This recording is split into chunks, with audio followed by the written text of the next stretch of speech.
നമ്മൾ എന്ത് കഴിക്കണം എന്ത് കഴിക്കേണ്ട എന്നുള്ളത് നമ്മൾ ഓരോരുത്തരുമാണ് തീരുമാനിക്കുന്നത്. അപ്പോൾ SFI അങ്ങനെ ബീഫ് ഫെസ്റ്റ് നടത്താൻ ഉദ്ദേശിക്കുന്നുണ്ടെങ്കിൽ തന്നെ ഓരി പറഞ്ഞ വരി കേരള സ്റ്റോറിയിൽ കാണിക്കുന്ന വരി ആരെയും വായിലേക്ക് കുത്തിക്കയറ്റാനൊന്നും നോക്കുന്നില്ല.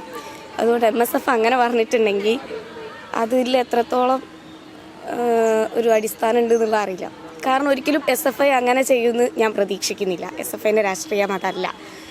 പിന്നെ കേരള സ്റ്റോറിക്കകത്ത് പറയുന്ന സാധനം ഈ പറഞ്ഞ മാതിരി ബീഫ് കുത്തിക്കയറ്റി കഴിപ്പിച്ച സംഭവം ഉണ്ടോയെന്നൊന്നും എനിക്കറിയില്ല. ഇവിടെ നമുക്കിഷ്ടമുള്ള സാധനം തന്നെയാണ് കഴിക്കുക, ധരിക്കേണ്ടത് ഒക്കെ നമുക്കിഷ്ടമുള്ളതാണ്.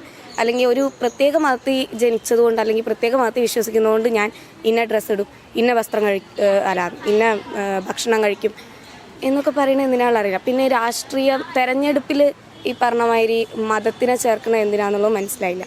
എന്നുവെച്ചാൽ ബീഫ് ഫെസ്റ്റ് നടത്തുന്നതിലൂടെ മുസ്ലിങ്ങളെ വോട്ട് കിട്ടാനാണ് എന്ന് പറയുന്നത് പറഞ്ഞ ഒരു എത്ര അടിസ്ഥാനരഹിതമായിട്ടുള്ള കാര്യമാണ്. നമ്മൾ തെരഞ്ഞെടുപ്പ് ഒരു മതത്തെ കണ്ടുകൊണ്ടോ ഒന്നും അല്ലല്ലോ നമ്മൾ വോട്ട് ചെയ്യുന്നത്. നമ്മൾ സ്ഥാനാർത്ഥീനെ നോക്കി അവർ മുന്നോട്ട് വയ്ക്കുന്ന ആശയങ്ങളെ നോക്കിയാണ് നമ്മൾ വോട്ട് ചെയ്യുന്നത്. അല്ലാണ്ട് ബീഫ് ഫെസ്റ്റ് നടത്തി അപ്പം അത് മുസ്ലിങ്ങളെ വോട്ട് മേടിക്കാനാണ് എന്ന് പറയുന്നതിൽ ഒരു അടിസ്ഥാനമില്ല എന്നാണ് എനിക്ക് തോന്നുന്നത്.